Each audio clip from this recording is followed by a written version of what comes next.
Today we are going to be exploring the 4 ballot questions that will be on the ballot on November 4th in this upcoming election. We're going to be joined by several students from the high school who will be introducing you to the yes side of a question and the no side, as well as offering some insight about the arguments back and forth. We're going to start with question 1, and we have Mark LaValle, and we have Mr. Rob Pazas with us today. Mark, why don't you go ahead and share some information about question number 1, which is the elimination of the gas tax indexing. A yes vote on question number 1 will stop the linkage between the gas tax and inflation, meaning that as the price goes up, your tax does not go up automatically. Right now, the legislature does not have a requirement of a vote to raise the gas tax due to inflation and due to expenditure purposes. Thank you, Mark. And Rob Pazas will go ahead and talk about the opposite side on question 1. Thanks.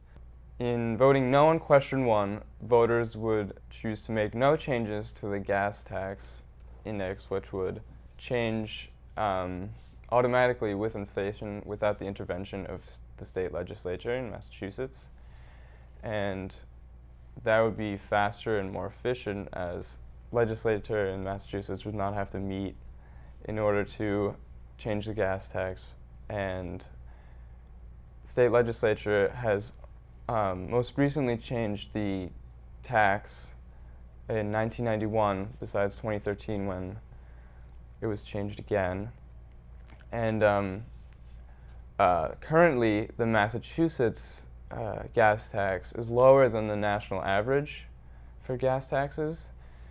So maintaining slightly higher taxes is also important for the state in order to maintain enough revenue for highway maintenance, general infrastructure, bridges, as many bridges are falling into disrepair, and about 53 bridges in Massachusetts are obsolete or structurally deficient already, according to the state. So maintaining a high amount of revenue is important for the state. So Rob, let me ask you to speak a little bit to Mark's point about having the legislature actually make a vote and holding them accountable to making that vote. You mentioned something about that, but just let me drill down on that a little bit. Do you think that it's important to hold that legislature accountable? Well, Mr. Murphy, the state legislature only meets a few times a year, and like I said, before 2013, the only time they'd adjusted the gas tax was in 1991. Now, with the current system, which the governor supported, the rate of inflation doesn't have to be, it's accounted for automatically, essentially. So state legislature does not have to intervene at all, and it's very efficient and regulates itself. Okay, thank you. And Mark, sticking with that point, the state legislature doesn't meet that frequently, and they have not acted to keep the gas tax as high as it is. How do you address that? How do you think about that? Well, how I view it is that we elected these officials. I feel as though that they should be doing their jobs and that they should represent us, and that if we elected them and they do not feel that the gas tax should be raised, then it should not be raised, because that would reflect the common view of the people of Massachusetts. Gentlemen, if you would just go ahead and sum up once again what a no vote means and what a yes vote means for the voters. I think that you guys have been very informative. Well, a yes vote, again, would stop the correlation of inflation and the gas tax, meaning that the state legislature would have to take a vote to raise or lower the gas tax. Just one last point I'd like to make about this is in response to Rob's view on how the tax supports the infrastructure of Massachusetts. In 2013, when the gas tax was last adjusted, funds from the gas tax were diverted from infrastructure repair to fund other projects. Therefore, the state right now has a spending problem rather than a revenue problem in this sector. Thank you. And Rob? So again, a vote for no would maintain the current tax index and would be against repealing the index. Okay. Thank you very much, gentlemen. Again, question 1 is eliminating the gas tax indexing, which was put into place in 2013. Be sure to vote. On question 2, we have, question 2 is the expanding the beverage container deposit law. Today we have with us Danny Miano, who will be talking about what a yes vote means, and Risa Jones, who will be talking about what a no vote means. So Danny, take it away. So as Mr. Murphy said, question 2 addresses the bottle bill, which is also known as the beverage container deposit law. Currently, it requires deposits on containers for all alcoholic and carbonated beverages, which is just a 5-cent deposit. And if you bring the bottle back to the place you bought it, then you get the money back.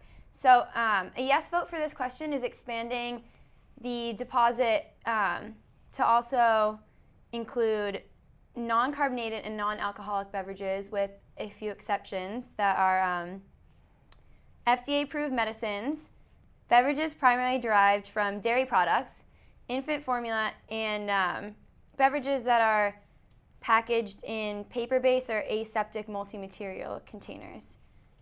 So a yes vote basically just improves the bill and extends the program to cover water and other beverages that aren't necessarily just beer or soda.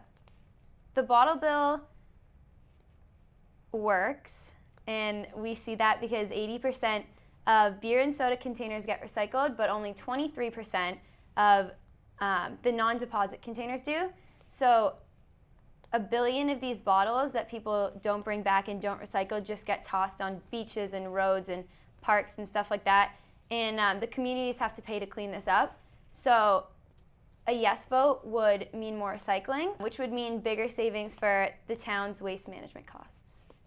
And this information was provided by the Coalition for an Updated Bottle Bill. Great, thank you, Danny.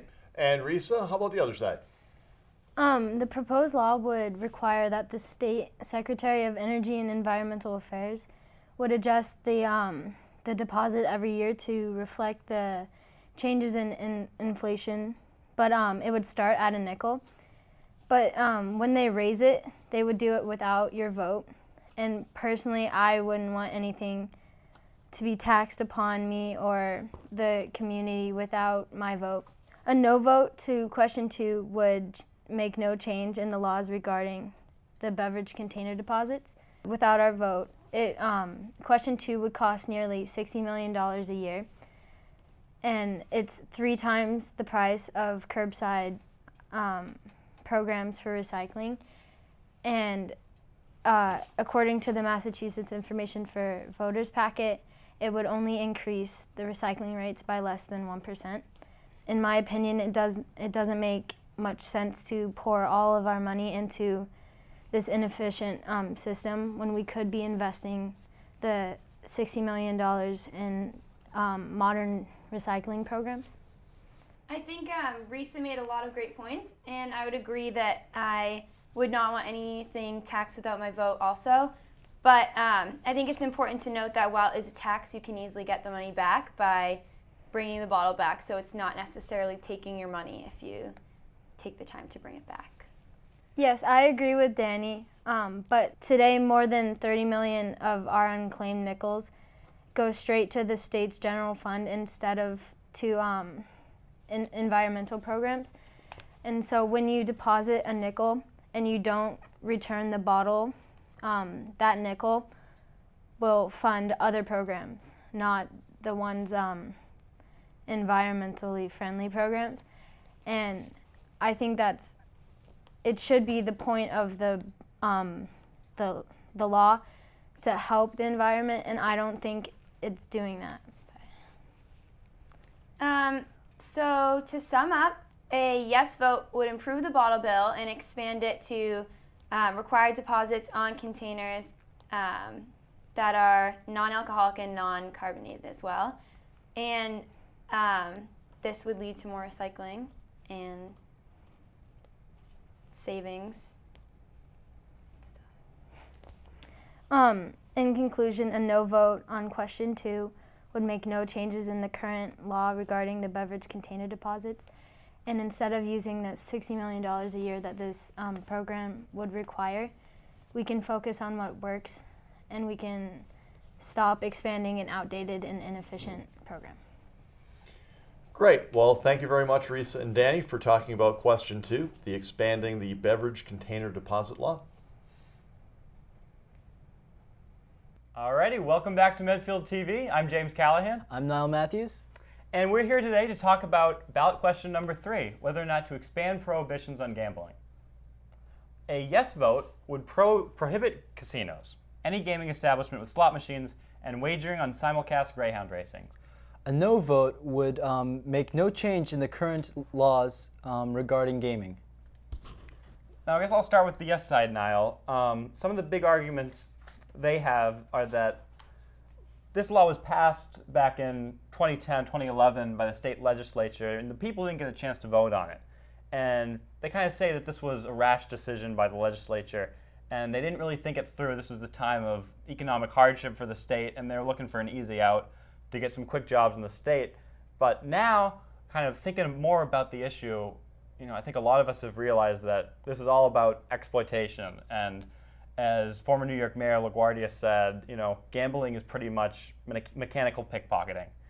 And that we should really think twice about this before we go ahead with it, because once we go and do it, there's no going back. Yeah, however, not everybody agrees with the fact that this is mechanical pickpocketing.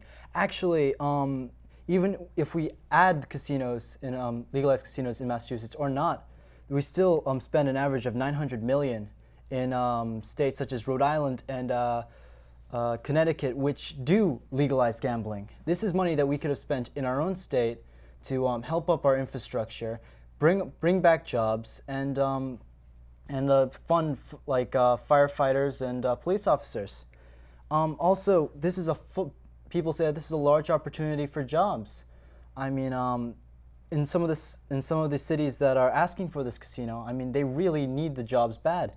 They have, for example, in Springfield, 7.1% unemployment rate, which is 1.5% above the average. I mean, these places need the jobs. We may have started getting out of the recession, but we're still in it. These jobs could really give a boost to these cities. That's a good point, Niall. I think there is an argument to be made from revenue and more jobs, but I think it's really telling of this whole industry that when this proposal was first put out there by Deval Patrick, he said there'd be 50,000 jobs, and today the casino industry says it's going to be more like 10,000. And a lot of those aren't really the high-paying jobs that Massachusetts is known for. And we have this great economy with one of the lowest unemployment rates in the country right now, around 5%. And I don't know if a mere 10,000 jobs is worth all the societal ills and addiction that gambling will bring with it. And I understand your point on the whole 10,000 jobs, but I feel that gaming will actually bring in 6,000 construction jobs and 10,000 jobs off the bat, so that does add up to your 15,000 figure at the very beginning. But they mean 50,000. 50,000. Oh, that never was mind. yeah. 15,000, still good. I think the main thing here is that while it may not have an impact on Massachusetts as a whole, it will have a major impact on these cities where the population is smaller and the unemployment rate is higher. I mean, if we look in Medfield, we don't need a casino here. We're fairly well off. We're in a good part of the state. But some other places, they may not have that the security that we do, and maybe they need to get some jobs to spur on. Not everybody in these cities have a college education, and they need jobs that they need very little education and still get a good bang for a good wage for their livelihood. I mean, if we look in Bangor, Maine, the wages there are $10. $10 an hour for the very just starting off. So if you just go in off the bat as a just a first-time employee, get $10 an hour, which is $2 more than the minimum wage. That's much more than you get like paid in like, you know, McDonald's or something. Well, we're also raising the minimum wage in Massachusetts. Yeah, so maybe it'll go up even more. I know that as a state, we're going forward with all these technological advancements, and we're doing all these like high-paying, super tech jobs. But at the same time, we can't leave behind some of the people who don't have the education that some of the other people have in Massachusetts. Well, you made the point that that this would be that a lot of these casinos could be built in cities, you know, like Boston or Revere or Springfield, and I think that's exactly where the problem is, because, you know, putting it in these low-income areas especially, I mean, those are the people who go to casinos, and those are the people who are most affected, the most vulnerable, because it's not the rich people who fly into these regional casinos and gamble. You know, it's the poor people who can't afford to lose their money, and one of the problems I see with modern-day gambling, especially with technological advances in slot machines, is that it's not your grandma's slot machine anymore, and these are all plastic. You know, you put your card in, you swipe it, and you got a touch screen, and you don't have to put in penny by penny and pull a lever and think about like what you're doing. You're just mindlessly, endlessly doing it. You know. I understand your point, but I also see it from the view as you know, these people that go to the casinos, they know what they're doing. They are most of them are like above 18. They've already, you know, they've already made their decisions. Most of them, I'm hoping. I don't know, they could sneak in. But, you know, they should know what they're doing. Who are we to say, no, you can't do this because it's bad for you? I feel like that would be a little bit overstepping our boundaries. I feel that it would be like, yes, there will be people that will abuse this, but there'll be people who will just go in for enjoyment. And as you said, like, I feel like it's only like 2%. I think it was 2% of the people are actually like really addicted gamblers. That's not that much. That's like a drop in the bucket. Well, but those 2% are providing the casinos with between 30 and 40% of their revenue. So, I mean, doesn't that disproportion like shock you a little bit? It also shocks me the fact that if they were, I mean, it does a little bit, but I feel that like some of the laws in the Massachusetts Gaming Commission has put up do prevent some of these people from being exploited, as you say. Such as what? Such as putting in like measures to like educate the public and such as that. And I feel that like it'll set up enough that we'll tell them that it's bad enough, but we can't actually just force them not to, because they're just going to go to Connecticut or Maine anyway, and they'll spend their money there. So it doesn't really like put up a stop for them. Well, I've heard people make that argument that we are, by not having casinos here, we're just like sending money out of the state.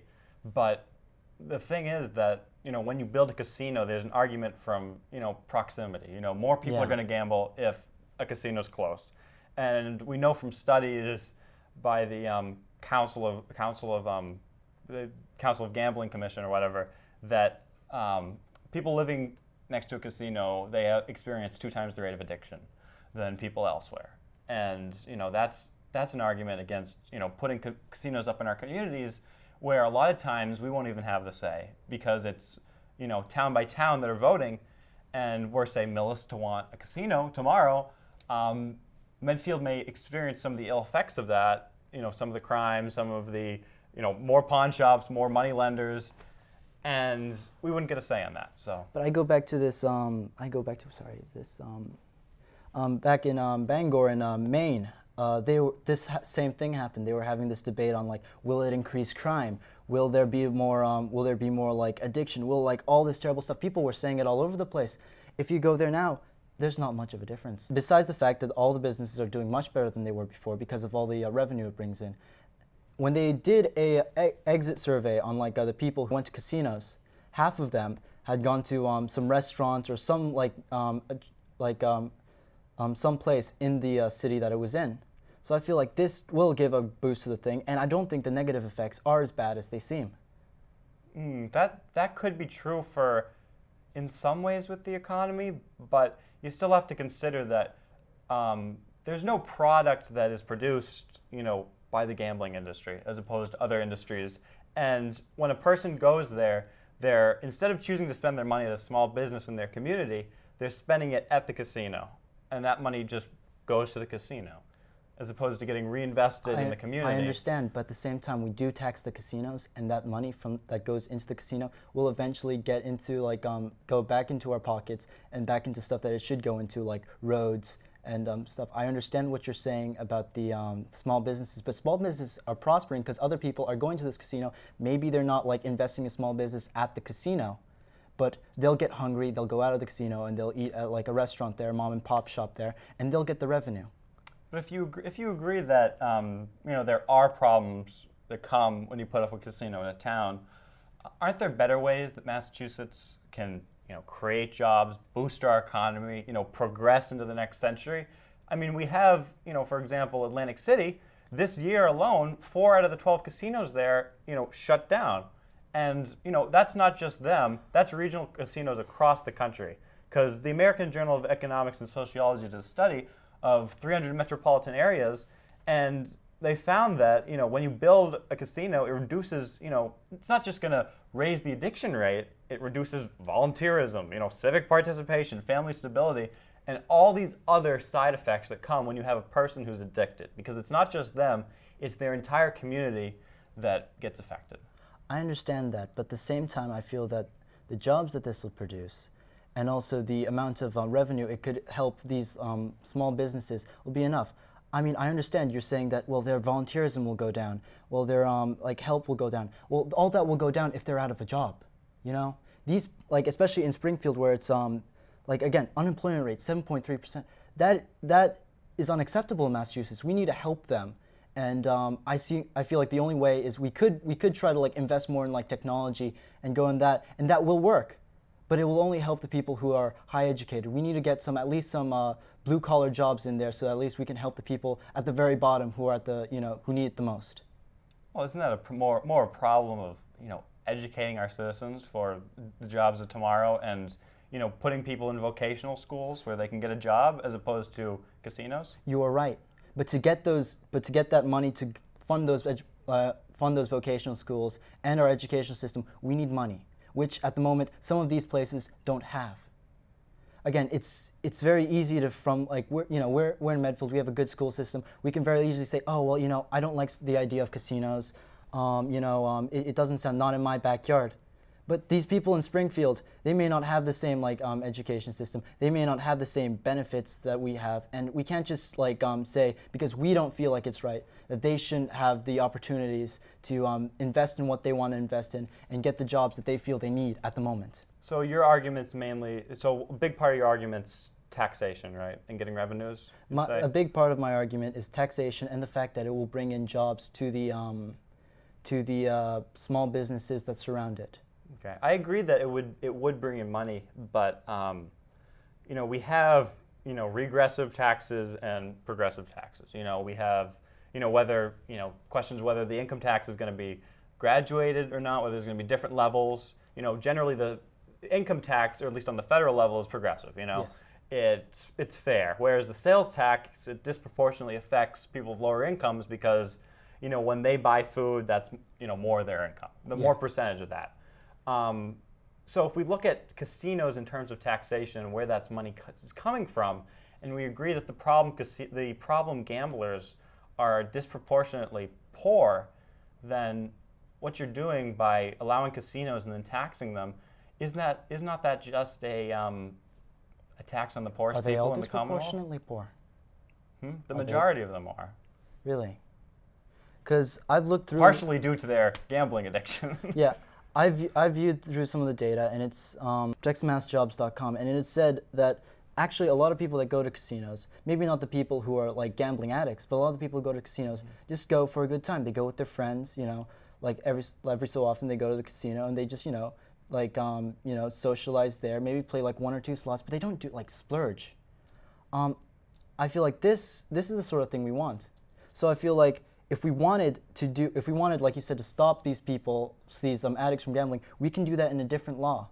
But it does not mean we have to shut down the entire gambling industry in Massachusetts. Well, it hasn't opened yet. Exactly, but we can't just say, oh, we can't allow you in there, because it already exists in other states, and the people who are already problems here will go to other states to gamble, and that's the truth about it. So if we want to, instead of, let's say, prohibiting gambling in Massachusetts if we instead did a bill that said, hey, you know what? Let's allow, let's try to educate these people to stop gambling. Let's try to put up safety nets for them. Let's try to prevent them from going to the casino all the time. Then maybe we'll get somewhere. And I would totally be for a law that was for that. But for this, I feel it would hurt mass jobs. It stops jobs that could have been created, and it halts pretty much 2 or 3 years of planning on the part of both the casinos and of the cities. That is a good point, Niall. I'm still not fully convinced that just putting up a casino is this cure-all to I understand, and all our problems. I'm not saying that either, but I feel like it will be a step forward. And that is why I think a no vote in this case would significantly help cities that really need the jobs, and will help Massachusetts in the long run get a better future. And you do make a compelling argument from, I suppose, the liberty of letting a business open and stuff. But I mean, ultimately, this is going to come down to the people. And sure, it may be a small percentage of people who are affected by and addicted to gambling, 2-3%. But I think it's more a question of whether the rest of us are able to and willing to, sacrifice and give up, maybe the fun of going to a casino, for a night out, to, really help these people and make sure they don't go down this path of addiction. Because I'm sure, if you ask any gambling addict, they'd tell you they wish they didn't get into it. They regret their decision. And if we're able to help them in any way to stop that, I think that would be worth it. And as I said before, if we can get another law in that says that will help these people to stop gambling and maybe educate them better and help put up support programs and stuff for them, I would be all for it. But I feel that this would take too much of a toll on us already, and I feel like we'd be giving up way too many jobs and way too much opportunity to pass this down. Alrighty. So I guess you've seen some of the passion surrounding question 3 today. Now, can you tell us once again what a no vote will mean? A no vote would make no change in the current laws regarding gambling and will protect jobs in areas such as Springfield and Plainville. Alrighty. So a vote yes. If you vote yes on question 3, that'll be a vote to end the casino mess. Alrighty. This is James Callahan and Niall Matthews from Medfield TV. See ya. Hello, I'm Sarah Bondi. And I'm Kristen Bisconi. And we're here to talk to you about the question 4 on the 2014 state election ballot. So this proposed law would entitle employees in Massachusetts to earn and use sick time according to certain conditions. So Sarah, would you like to start us off with the yes vote? Yes, please. Thank you, Kristen. A yes vote would allow workers to earn up to 40 hours of sick time a year to take care of themselves or sick family members. And so these hours would be earned. You'd earn 1 hour for every 30 hours that you work, and this sick time can only be started to accumulate after 90 days. Now, there's thousands of people who are working in Massachusetts who, when they get sick or when a child or a parent or a spouse gets sick, they have to choose between going to work and earning money or taking care of their family. So a yes vote on question 4 would make it that these people don't have to make this very hard decision, that they can keep earning their income and they can also take care of themselves and their family when needed. A no vote for question number 4 would make no change in the laws regarding earned sick time. So this question would make Massachusetts the first state to require small and taxpayer-funded employers to provide up to a week of mandatory paid sick time and family leave to all employees, even including part-time employees. So you should vote no to this question because by allowing paid sick time, mandatory paid sick time, this would be very costly to small businesses and also costly to taxpayers. So the main issue here is we need to protect Massachusetts small businesses. So this state mandate would be very detrimental to small businesses because if you think about a typical office, if there's an employee that calls in sick, often other employees need to step in and cover the workload. Because for customer service, focused employers or employers with mandatory staffing requirements, it might not be possible to function with a sick employee. So in turn, this would mean that they would have to have someone to cover the shift of an employee out sick and pay for the employee out sick and pay for the new employee covering their shift. So that could essentially double the payroll for small businesses. If the small businesses have this doubling the payroll, that could be very detrimental to their success. Well, I think all of those points demonstrate some of the probably widespread concerns about question 4. But what you might not realize so clearly is that question 4 actually takes these concerns about small businesses and really just additional expenses to these businesses into consideration. For question 4, the work time, the earned sick time that these people would be earning, is only paid if a business has greater than 11 employees. If it has 10 employees or fewer, this earned sick time is still unpaid. So that provision of question 4 does take into account the additional expenses it could charge very small businesses. And at that point, if your business only has 10 employees or fewer, they're not losing additional money. They're just protecting the employees and their right to still have the sick time to get better, to have their family members get better. Question 4, as a whole, actually is known to increase profits for companies. This kind of a implemented earned sick time law has actually been available and been in use in San Francisco, and they found that job growth has been higher over time since implementing the earned sick time, because people don't have to worry about getting fired if they need to stay home sick, or they don't have to make the tough decisions of choosing their job over their family that might make them want to search for other jobs. You know, as a whole, it actually decreases employee turnover, and that, you know, not having to go through the process of having to try and hire new employees and do jobs, you know, employee searches, and just the whole process of hiring other workers is on the whole more costly than the price of having to just cover someone else's shift. So in the greater picture, question 4 would actually aid a company's bottom line. I think you definitely make some really good points there, Sarah, but I think the thing that we really need to be focusing on is the small businesses in Massachusetts. They're very essential to the economy of the state. It's based on these small businesses. They build up from the entire economy is based around them. And I think the point you made about they included in the wording of the question that if you have 11 or more employees, or if you have 10 or less employees, it's unpaid sick time. Mm-hmm. But the problem is that you could have a small business with 20 people or less, and that is still a very small business, and they are going to be under the category of having to pay the sick time.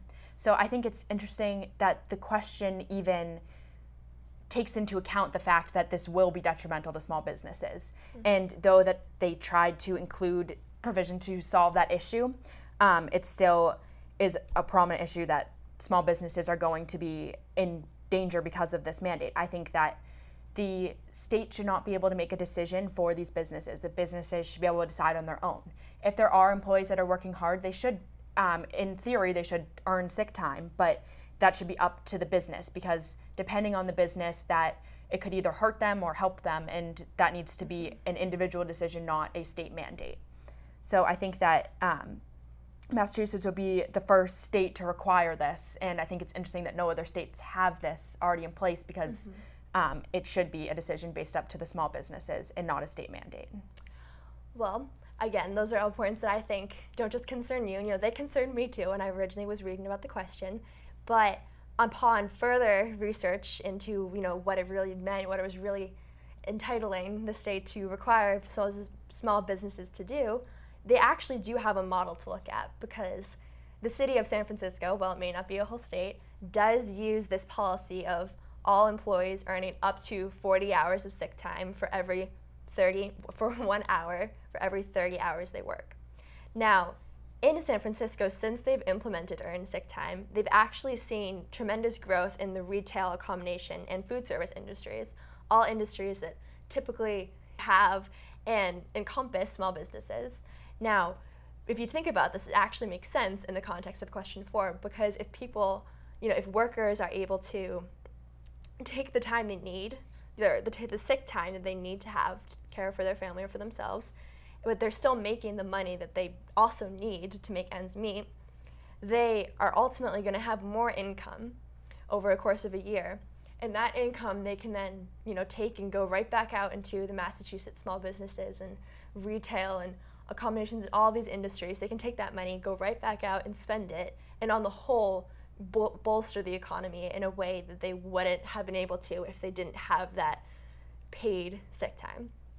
Now, another thing that statistics about the idea of paid sick time have showed me from my research is that it's projected, based on what's happened in San Francisco, that Massachusetts workers would only use an average of 2.5 sick days a year. Now, that's less than half of the time they could accrue over time. And that means that the businesses aren't paying for as much of the covering of the shifts as you might originally think. And it also means that most workers are using this policy as more of an insurance idea. And I think regardless of people actually use it or not, use all their hours or not, it's the benefit of being able to know that if something was to happen to yourself or to someone you love, you could take that time off and you would be able to still be paid for it, is just tremendously comforting and makes people want to stay in their jobs and makes people want to work better at their jobs, because they just know that if things horribly go wrong, their life isn't going to all fall apart.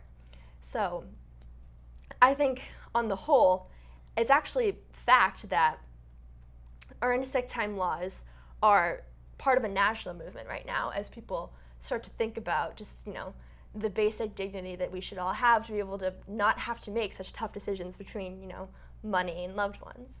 So I think starting this state-mandated law in Massachusetts would actually set a really great example for other states to look at, and because I'm sure that the results would be positive. It's projected to be positive results. We've seen in San Francisco it has positive results. I think Massachusetts, instead of being the lone state that doesn't work, I believe that the facts of question 4 support that we would set a great example for other states to come in and think about mandated sick time, earned sick time. Once again, I think you definitely make some very good points there, Sarah. I know you talked about how it's projected that only employees would normally take only 2.5 hours, but I think that it's a hard projection to make exactly because it depends on the person, depends on the business.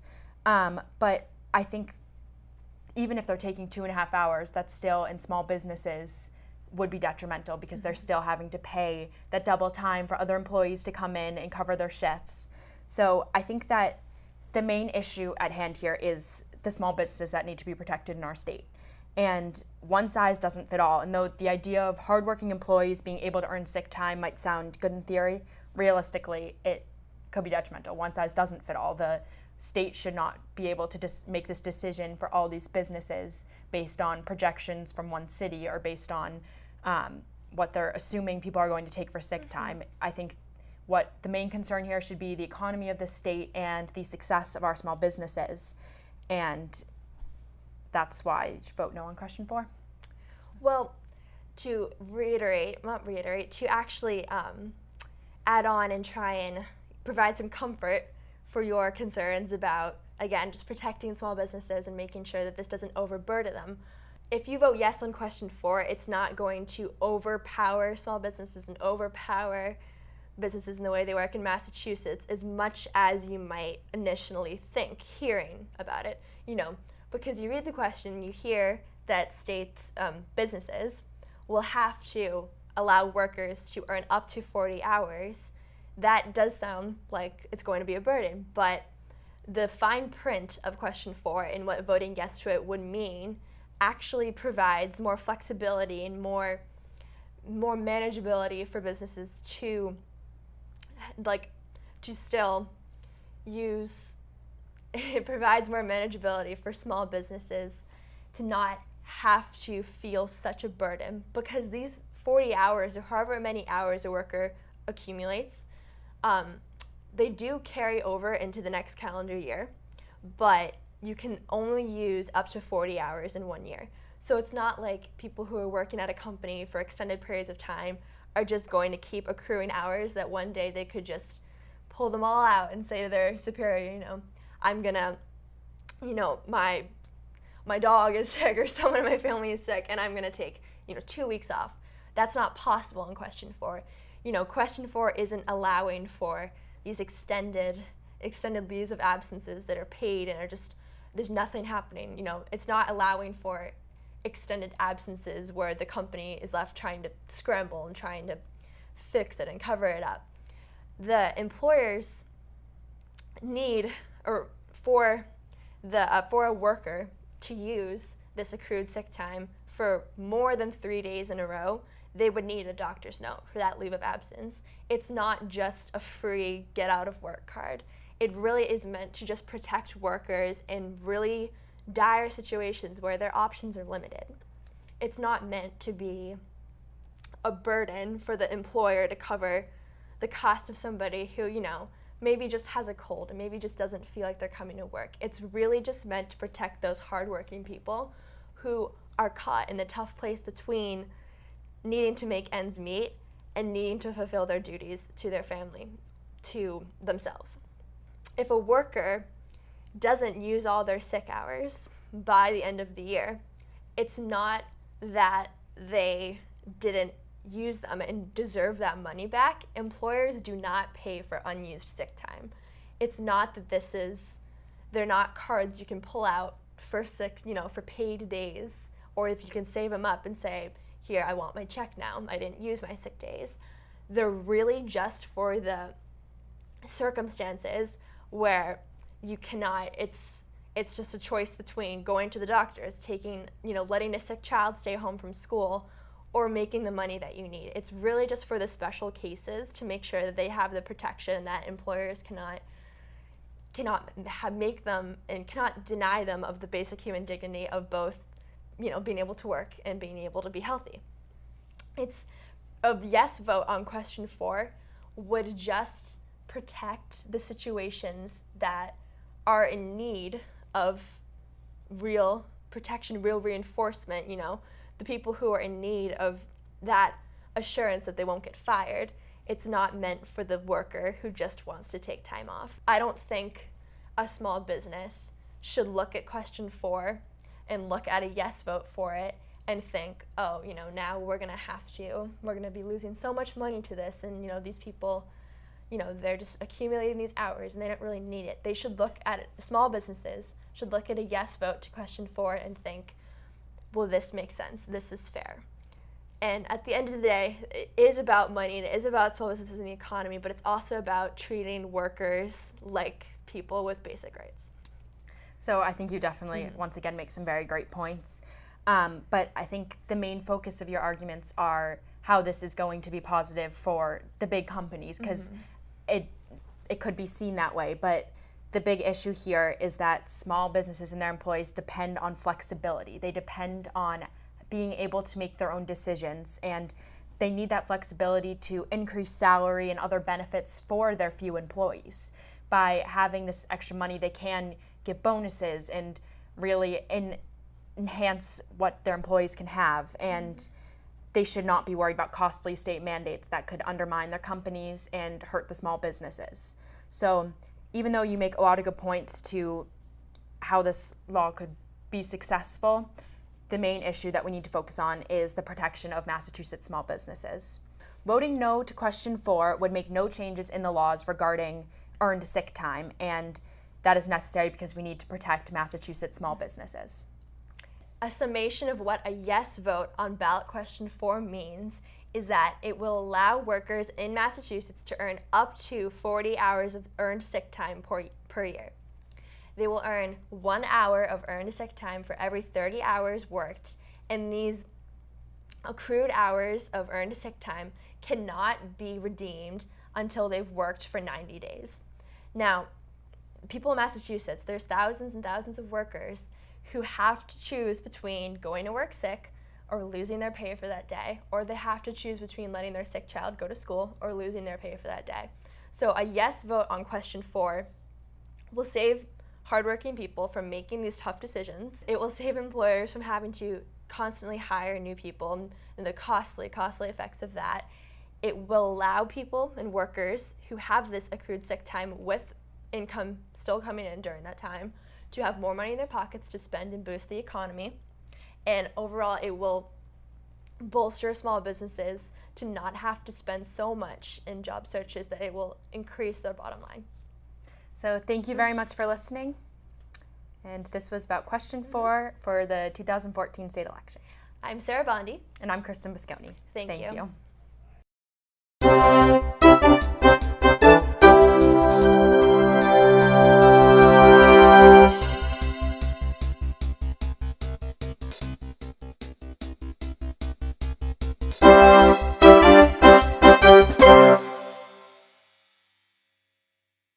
This program was made possible through the generous support of your Medfield friends and neighbors, folks just like you.